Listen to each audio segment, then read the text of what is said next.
own doing. He couldn't provide for Susie. All he had to offer the woman he loved was a one-bedroom apartment in a crummy neighborhood. Gene was grossly out of shape, too. His 3 a day consisted of Jolly Rancher candy bars, Mentos, strawberry shakes from Burger King, or cherry-flavored soda. He ate sticks of jerky like they were chips from the bag. Gene never exercised and drank liquor way too often to ever be casual about it. He smoked cigarettes and joints, and when he wasn't pressing denim, he was sitting on his fat, lazy ass all day watching reruns of MASH. No wonder Susie bailed when she did. So you've pretty much gathered that Gene is a complete loser. Gene stuck his key into the lock, half expecting Mendoza to have switched them over, but to his relief the key still worked. For now, at least. Thoughts of suicide had already begun to resurface by the time Gene collapsed onto the sofa and saw that the only thing on was Dr. Phil or Roseanne. He lit up a joint and dozed off wearing the clothes he'd worn to work that day. He drank a bottle of whiskey beforehand and woke up the next morning with piss stains all down the crotch of his pants. On the subway the next day, the motherfucker was back, only this time he had a freshly pressed Stetson suit on. Gene found that he was the one doing most of the staring now. No matter how hard Gene tried to make eye contact with the smart-dressed motherfucker, he just couldn't catch any. It was almost like the motherfucker who'd wanted to rape him so bad yesterday was embarrassed by the obvious gapes Gene was giving. The train screeched into the terminal. The motherfucker picked up his briefcase and hurried out of the train. Walking back through 42nd Street, Gene was filled with an overwhelming feeling of woe, more significant than that of yesterday. It felt more significant because, while the same hopelessness and agony remained, a heavy tedium had snuck up on Gene, wringing out the last drop of life in him.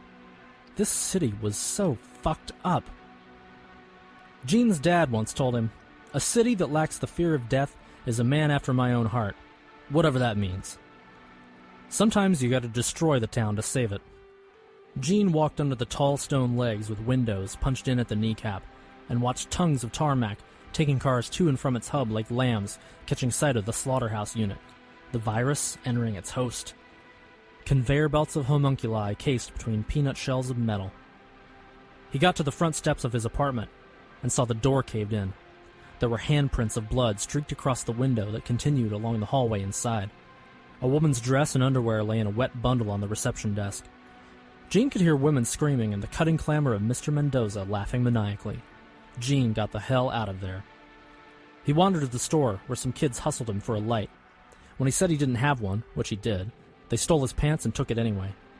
A guy who looked a little like Jesus Christ marched through the streets wearing a loincloth, a crown of bloodied thorns, and carrying a huge crucifix across his shoulders, and told Gene he was going to hell and no one would care when he was dead. What a prophet. On his last legs now, Gene could only think of alcohol, because he was unable to get into his apartment for any joints. Standing in his off-yellow polka-dotted underpants in the middle of Harlem, you'd see that Gene wasn't exactly a streetwise kind of guy. The sound of gushing water, and was drawn to it like a kid following an ice cream truck jingle. When he got to its source, the river that separated Manhattan from the Bronx burbled and flowed, and Gene was now standing on the edge of 3rd Avenue, looking down at the gray waves. Southbound traffic hurtled by from East 135th Street. He took a deep breath and pulled himself to the girder. Gene waited a moment to see if any of the passerby or tourists tried to stop him. "I'm gonna jump!" When he realized they weren't listening, he jumped. In hell, Gene opened his eyes to see a familiar face inches from his own. David Letterman. He wore a really nice sweater and tamped out ash from a huge Corona. He looked like he always did, with those round bifocals, buck teeth, and that silver ledge of hair. But on closer inspection, Gene noticed scales like a lizard. You had to look real close to see them, they were so well hidden. Letterman pulled his enormous reptilian head away from Gene and offered him a hand up. Each finger was adorned with a large 24-karat sovereign and doubloon. Gene reached for Letterman's hand and on contact felt his skin was nothing like that of a human being either. It felt clammy or cold somehow, not exactly the state of circulation you'd expect to find in the subterranean depths of hell. Once on his feet, Gene observed the flamethrowers tossing up clouds of fire and the lake of blood running between Letterman's throne, and he knew this was hell. Johnny Carson kneeled beside him, asking him if he wanted any shit cleaned up. Letterman just grinned, poised his ass over Carson, and began making straining noises. When the deed was done, he began rubbing Carson behind the ears. NSYNC were doing a dance routine while miming at the same time. Barry Manilow sang repeated choruses from Mandy. Dwarf orgies were happening everywhere. So too were interracial gangbangs between politicians and pro wrestlers. There was a row of 10 doors like the ones you'd get in a cheap speakeasy motel, each one numbered. Behind each door came an awful howling.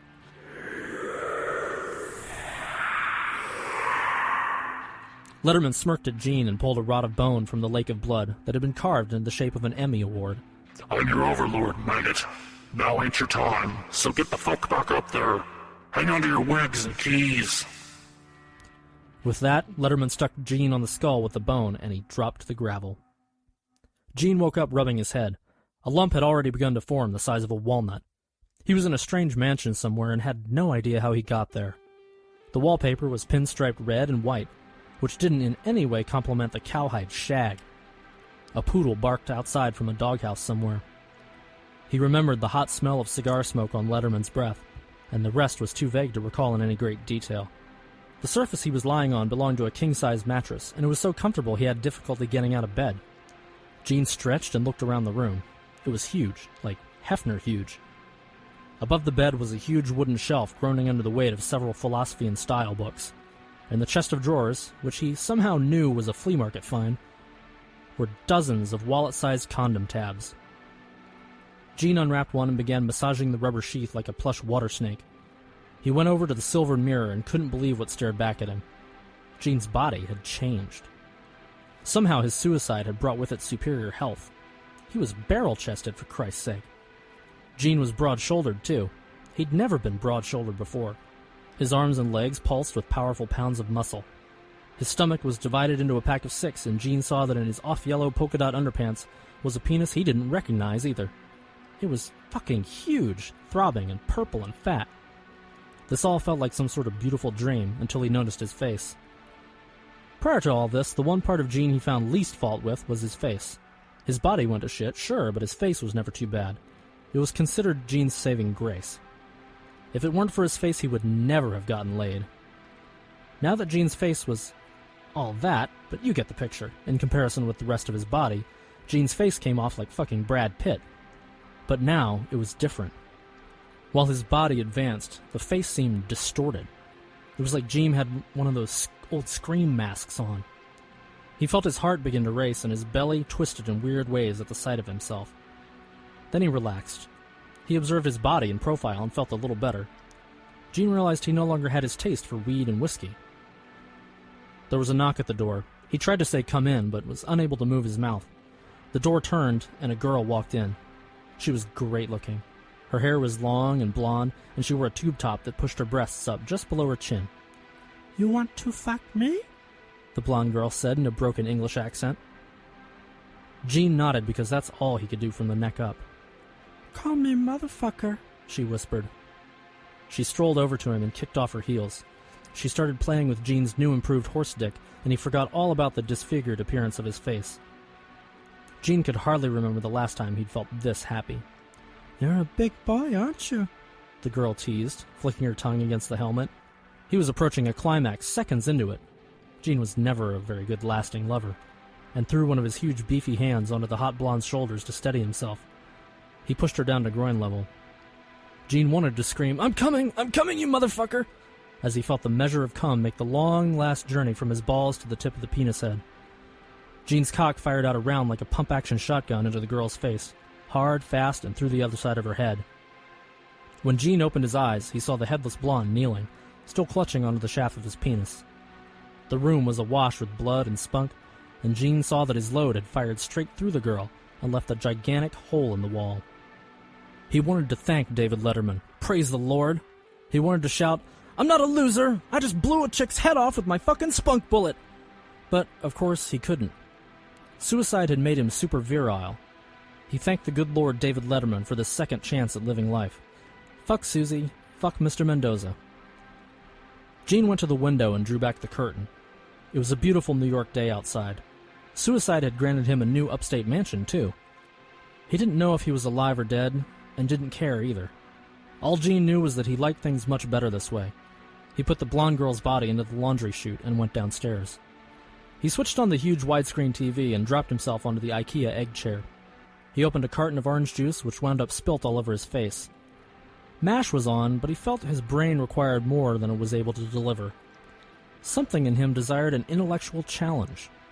He did the crossword puzzle in less than 30 seconds, with an extra 10 seconds for the brain teaser at the end. The answer was Tito Puente. Gene was the perfect specimen of male physicality, sexuality, and intellectuality. All that was missing was the ability to fly. He got to wondering, could he fly? Gene drew back the curtains and stood up on the ledge. Flashbacks about his suicide jump in Harlem tickled the nape of his neck with déjà vu. He felt pretty certain he could fly. Gene was more or less a fucking superhero. His confidence was on such a high there wasn't anything he doubted he could do. The balls of his heel rolled under the ledge rail. Gene stuck out both hands like an Olympic swimmer and took in another deep breath. He leapt forward, cutting the air with his face. Gene fell 10 stories and onto the pavement. Turns out, he couldn't fly.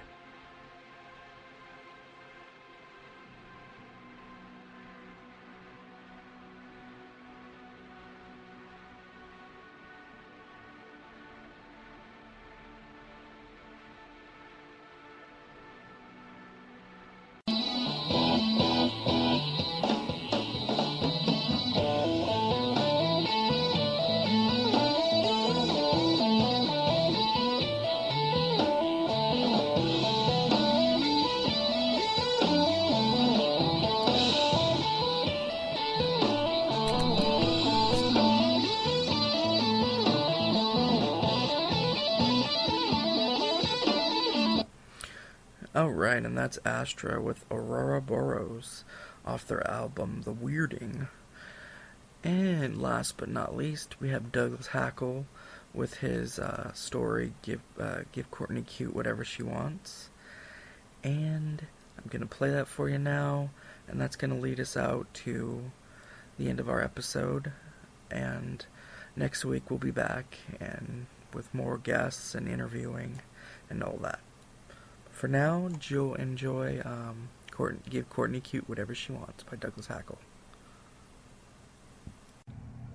Hello, my name is Douglas Hackle. Thank you, Danny and Jeremy, for having me on the Surreal Grotesque podcast.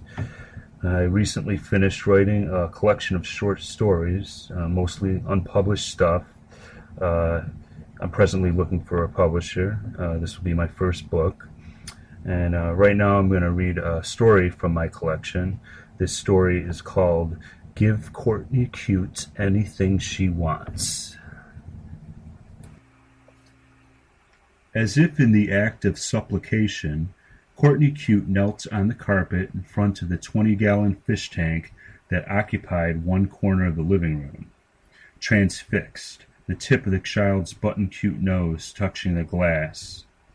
I want more fish, she said to her older brother, whose name was Why I Oughta. Why I Oughta didn't hear her.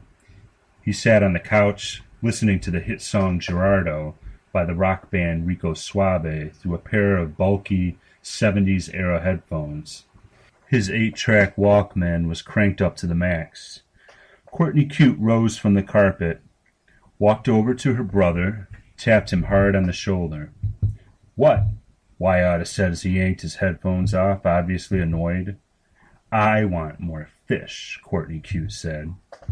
We already have too many, her brother replied, gesticulating toward the fish tank. You can't just keep putting fish in there. You're only supposed to have so many per gallon of water. I want more, Courtney Cute said, and if I don't get them, I'll call child services and tell them that you touched me in my private places. I'll call the police, too. After their parents had been trampled to death in a mosh pit at a Rico Suave concert a year ago while the band was in the middle of playing the hit song Gerardo, Wyatta became his sister's legal guardian. The teenage boy had never touched his sister in an inappropriate manner, but that didn't stop Courtney Cute from crying rape every time she didn't get her way. All right, you spoiled little brats, Wyatta said. Go get your jacket. Let's go to the pet store. Wyatta drove his sister to the pet store, where she picked out 7 new fish, 3 blue tetras, 1 red-tailed tinfoil barb, one dwarf gourami, one bristletoe pleco, and one angelfish.